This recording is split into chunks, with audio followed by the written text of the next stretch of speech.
கந்த சஷ்டி சூரசம்ஹாரம் முடிஞ்சிச்சிங்களா? ஆனால் இதுக்கப்புறம் தான் ஒரு அதிசயமான பரிகாரங்கள் உலகத்திலேயே எங்கேயுமே செய்யக்கூட முடியாத ஒரு பரிகாரம். அது என்ன தெரியுங்களா?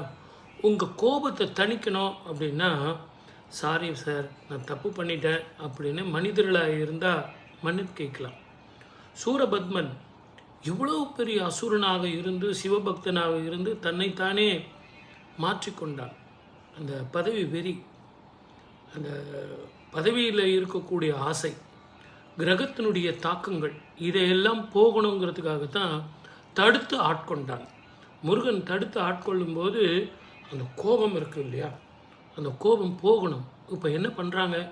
உலகத்திலேயே வேறு எந்த கோவில்லையும் செய்யாத ஒரு பரிகாரம் திருச்செந்தூரில் செய்வாங்க. திருச்செந்தூரில் நீங்கள் அந்த சூரசம்ஹாரம் முடிஞ்ச உடனே வீட்டுக்கு போயிடுறீங்க.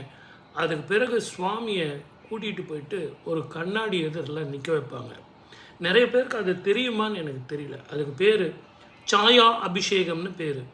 முருகனுக்கு அபிஷேகம் பண்ண மாட்டாங்க, ஏன்னா ஏற்கனவே அவர் கோபத்தில் இருக்கார். அதனால் அவருக்கு அபிஷேகம் பண்ண மாட்டாங்க.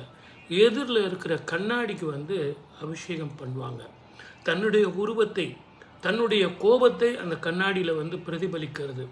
அதனால்தான் நிறைய பெரிய பெரிய ஆட்கள்லாம் என்ன பண்ணுவாங்கன்னா, தன்னுடைய கோபத்தை பிரதிபலிக்கிறதுக்கு கண்ணாடி எதிரில் நின்று பேசுவாங்க. ஒரு சில நேரத்தில் அந்த கண்ணாடியே உடைஞ்சிரும். அப்படிப்பட்ட ஒரு அபூர்வமான தாந்திரிகமான பொருள் தான் கண்ணாடி. அந்த கண்ணாடியில் சுவாமியை எதிரில் நிற்க வச்சு எல்லா அபிஷேகமும் அந்த கண்ணாடிக்கு பண்ணுவாங்க. சுவாமி அதை பொறுமையாக நிதானமாக பார்த்துக்கிட்டு இருப்பார். அந்த கோபம் தனியும். ஷோடச அபிஷேகங்கள் எல்லாம் செய்வாங்க.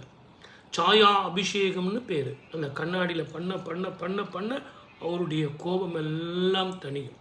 நேற்று தாய்கிட்ட வாங்கும்போது அந்த வேர்வை, கோபம், ஆக்ரோஷம், தர்மத்தை நிலைநாட்டணும் அப்படிங்கிற அந்த வேகம், அந்த உத்வேகம் எல்லாமே குறைஞ்சு கல்யாண முருகனாக, மணவாளனாக மாறுகிறார். அதுதான் அந்த சாயா அபிஷேகத்தினுடைய மிகப்பெரிய அதிசயம்.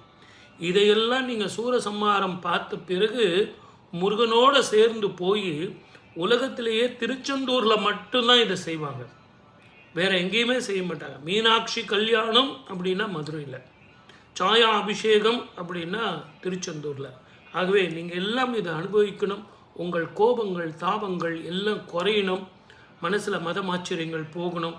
எல்லாம் ஒருவனே, இறைவன் ஒருவனே அப்படிங்கிற எண்ணம் வரணுங்கிறதான் சாயா அபிஷேகம்.